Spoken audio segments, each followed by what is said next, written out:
Bien,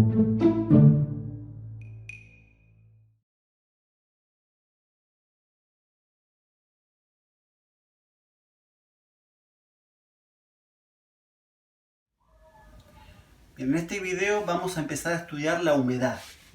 Humedad. La humedad es una medida de la cantidad de vapor que hay en el aire. Esto no es menor porque la humedad es uno de los elementos climáticos o meteorológicos más importantes. De hecho, para estudiar los climas de los lugares se suele usar valores de humedad y de temperatura. O sea, es un elemento de relevancia. Pero el agua en sí, porque el vapor de agua no es otra cosa que agua en estado gaseoso, el agua en sí tiene algunas características que la hacen únicas y especiales en su estudio. Primero, es una de las pocas sustancias cuya densidad es más alta en estado líquido que en estado sólido. Por lo general, cualquier sustancia es más densa en estado sólido que en el líquido. Por eso cuando está en estado sólido una sustancia, coexiste la fase líquida con la sólida tiende a irse al fondo. Pero con el agua no pasa esto, porque el agua alcanza su mayor densidad a los 4 grados Celsius y a esa temperatura está líquida. Y gracias a este fenómeno, el hielo, que es el agua sólida, es más liviano que el agua líquida, lo cual es extraordinario comparado con otras sustancias. Permite que pasen cosas como esta. Un lago, cuando hace mucho frío, el agua está por debajo de cero, se forma hielo y el hielo queda flotando sobre el lago. Si el agua se comportara como otras sustancias, el hielo se iría al fondo y se empezaría a enfriar el agua desde abajo, acabando con la vida. El hecho de que quede hielo en la parte superficial del lago actúa como una malla térmica y permite que los peces y las plantas y las algas sigan viviendo en lagos congelados, por ejemplo, porque la congelación solamente sería en la parte superior, gracias a este tema de la densidad del agua. Por otro lado, el agua tiene un amplio rango de temperaturas en la que se mantiene en estado líquido, desde los 0 grados Celsius a los 100 grados Celsius. El agua arrastra, mejor dicho, intercambia mucho calor con la atmósfera con los cambios de estados, que dijimos que sería lo que entendemos como calor latente y calor sensible. El calor que se utiliza en el cambio de estado es un calor que yo puedo medir, pero cuando está cambiando de estado, ese calor se va de modo latente, yo no lo puedo medir, no sé dónde está, está en el movimiento de las moléculas. Cuando cambia de estado de nuevo, libera ese calor, para que tengan una idea. Un kilo de vapor de agua que está pasando del estado gaseoso al estado líquido puede aumentar en 1 grado Celsius más o menos a unos 3.000 metros cúbicos de aire, o sea, 3 millones de litros de aire.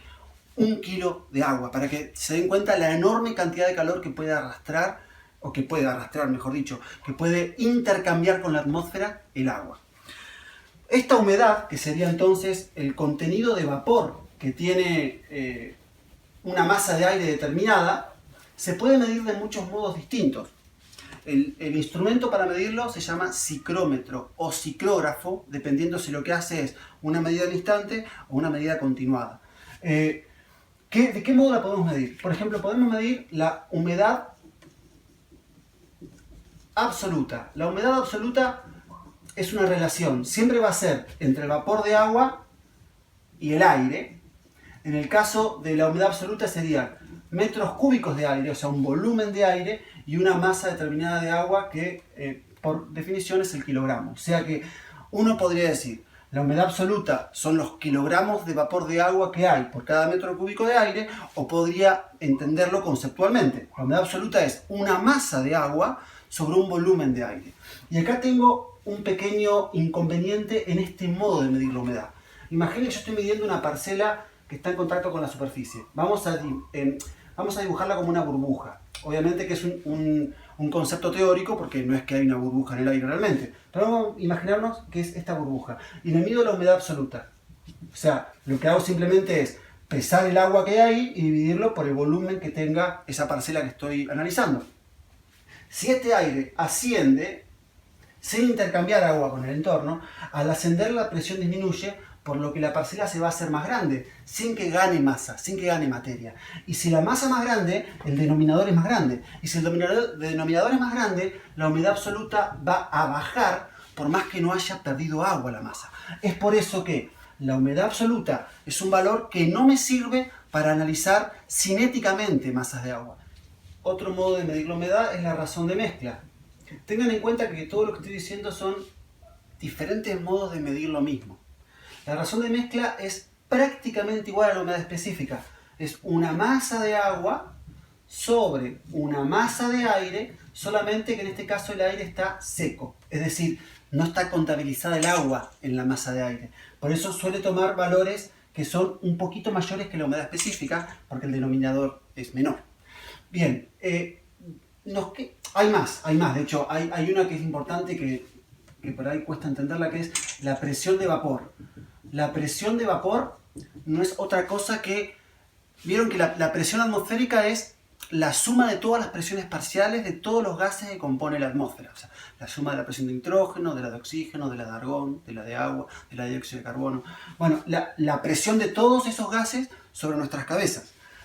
Si la presión en estándar, promedio, es de 1013 hectopascales al nivel del mar, la presión de vapor es cuánto de la presión está debido al vapor de agua, la presencia de vapor de agua, que ronda los 30, 40, 50 hectopascales, analizando en este sentido teórico, ¿no? Dependiendo del lugar, porque depende cuán húmedo sea el lugar o no. O sea, la presión de vapor se mide en hectopascales, o en milibares, o en milímetros de mercurio, en cualquier unidad de presión. Y lo que es... Yo tengo... en nuestro planeta hay fuentes de agua líquida que se está evaporando. Bueno, esa presión de ese vapor en el entorno, eso es la presión de vapor. Por último, la medida de humedad más utilizada, incluso la que más escuchamos cuando escuchamos el parte meteorológico, es la humedad relativa. O sea que de hecho es muy importante entenderla. La humedad relativa es una expresión adimensional de la humedad. O sea, se expresa en porcentaje, no tiene unidades. Y lo que es una proporción de cuánta humedad hay en relación de cuál es la máxima humedad que puede haber. A ver, para que quede claro.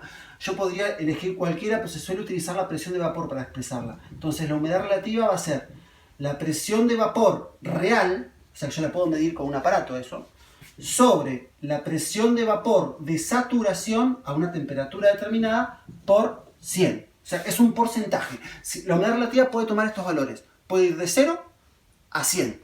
0 es cuando está seco el lugar, extremadamente seco, no hay nada de vapor. 100% es cuando no entra más vapor. No entra más vapor en ese aire. ¿Por qué está en relación a la temperatura? Porque la capacidad de almacenar vapor que tiene una parcela de aire depende de la temperatura que tiene.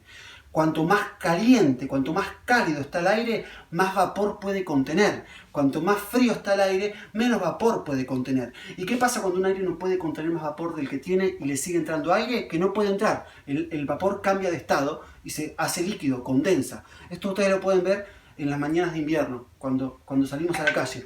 Siempre sale vapor de mi boca cuando yo hablo. Ahora está saliendo vapor. Y ustedes no ven nada acá, no ven una nube. Pero si yo estuviera hablando en el exterior, en una mañana de invierno, frío, se vería una nube saliendo de mi boca. Eso es porque la humedad relativa alcanza el 100% y meto más vapor, condensa. Y eso que ven blanco no es otra cosa que gotitas de agua líquida. Bueno, espero que haya quedado claro los diferentes modos que tienen de medirse la humedad y cualquier duda que tengan, a disposición.